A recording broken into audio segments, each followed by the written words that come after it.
आपल्याला देवताच्या दर्जाचे नेतृत्व भेटले आहे। वयोमान इतकं असून सुद्धा जास्त वयस्कर झाले नाही अजून, पण साहेब मी तुम्हाला सांगतो की तुमच्यासारखे धावपळ करणारे नेतृत्व या जगातही नाही। कारण की दिवस रात्र या मंत्र्यांपासून रोजगार भेटेल की त्या मंत्र्यांपासून रोजगार भेटेल की या मंत्र्याला आपण कानावर गोष्टी टाकायची किंवा त्या मंत्र्याच्या गोष्टीवर कानावर आपल्या प्रशिक्षणार्थ्यांच्या विषय कानावर टाकायचे आणि कोणत्या पद्धतीने मार्ग लावता येईल यासाठी हे आपले चारही नेतृत्व नेहमी धावपळ करत असतात। आज जेवढं कौतुक करत तेवढं कमी आहे। प्रशिक्षणार्थ्यांच्या नशिबात असे नेतृत्व लाभले म्हणून मी पण मनपूर्वक धन्यवाद सांगेल साहेब आपल्या चौघींना। असं जो आंदोलनाची जी संकल्पना आहे ही कधीच पवन सरांनी सांगितल्याप्रमाणे की हा लढा रोजगार पासून तर पेन्शन पर्यंत आहे। पेन्शन पर्यंतच आहे, समजा पेन्शन पर्यंतच आहे। जोपर्यंत कायमस्वरूपीचा रोजगार भेटत नाही तोपर्यंत पेन्शनच्या काळापर्यंत आपल्याला हे आंदोलन नेहमी चालू ठेवणार आहे। पण तुम्ही सांगणार की आजच्या घडीच्या कंडिशन खराब आहे। आज मी तुम्हाला सांगतो चाकूरकर साहेबांनी शिंदे साहेबांची गाडी थांबवली तर आता पुढची गाडी जीआर साठी थांबवावी लागेल साहेब। जोपर्यंत जीआर निघत नाही मुख्यमंत्र्यांची पण गाडी थांबेल आणि शिंदे साहेबांची पण गाडी थांबेल। आपल्या नेतृत्वात एवढी दम आहे आणि एवढं करून दाखवायची ताकद आहे की ते शिंदे साहेब जात असताना नियोजन असताना असं कधी बघितलं का आपण?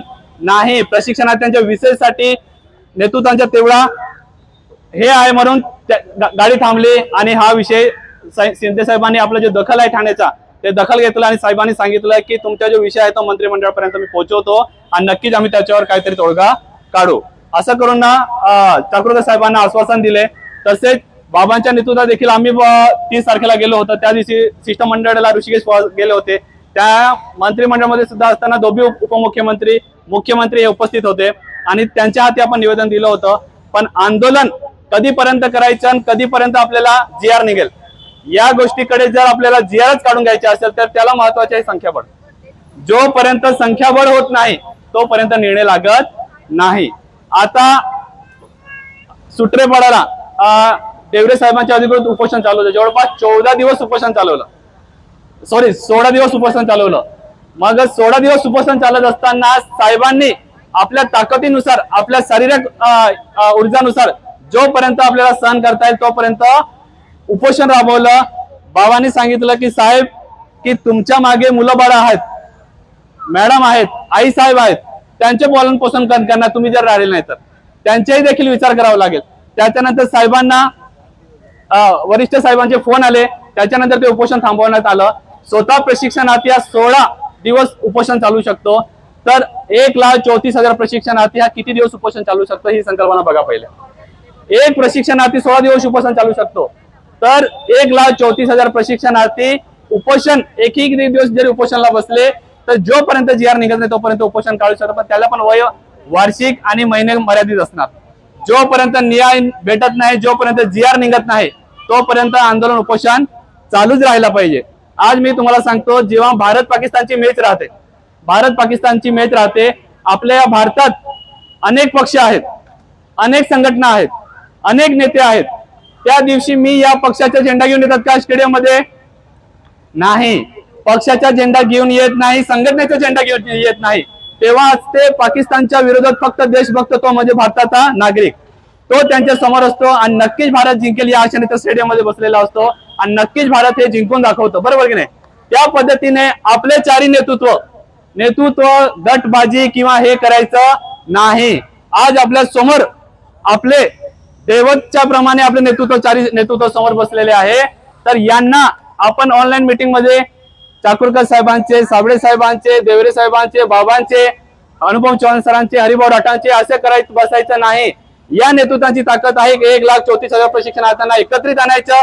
जसं स्टेडियम मध्ये किती स्टेडियम मध्ये संख्या राहिली तरी भारतीय नागरिक हे जिंकण्यासाठी तिथं स्टेडियम मध्ये असतात। त्यासाठी जीआर करण्यासाठी प्रत्येक संघटनेचे प्रत्येक नेतृत्वाचे प्रशिक्षणार्थी 1,34,000 प्रशिक्षणार्थी असो त्यांनी एकत्र येणे गरजेचे आहे। कशासाठी?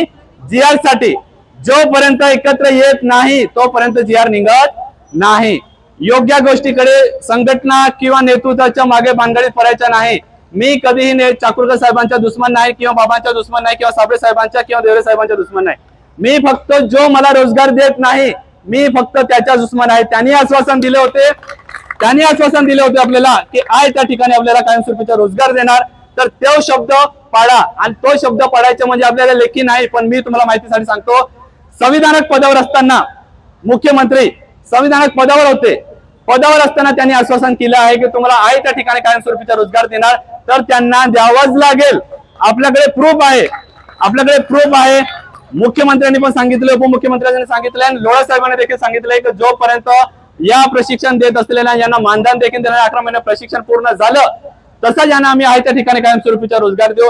या लढ्यासाठी आपले चारही नेतृत्व लढत असतात आणि आपण जिथेही संघर्षाच्या बाबी सांगितल्या तिथं आपण उपस्थित राहतो.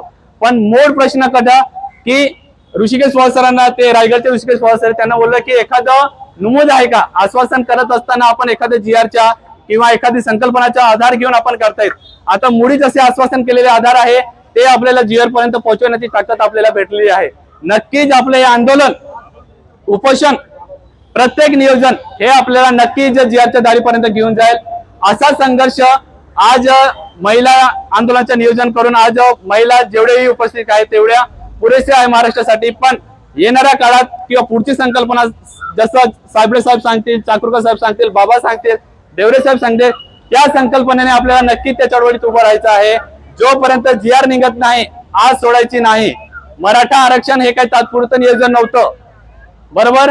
मराठा आरक्षण हे तात्पुरतं नियोजन होतं, त्याच्या मागे ही संघटना असेल, त्याच्या मागे विविध पक्षांचा आधार असेल, तेव्हा त्या आरक्षणाच्या बाबी पुढे होतात.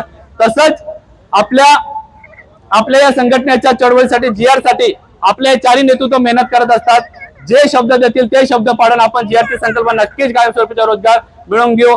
तसेच नेतृत्वाच्या आधारावर मला ठाणे या जिल्ह्यात बोलण्याची संधी दिली म्हणून मनपूर्वक आभार व्यक्त करेल. आणि इथंच मी सगळे माझे 2 शब्द थांबवेल. जय प्रशिक्षणार्थी, जय महाराष्ट्र.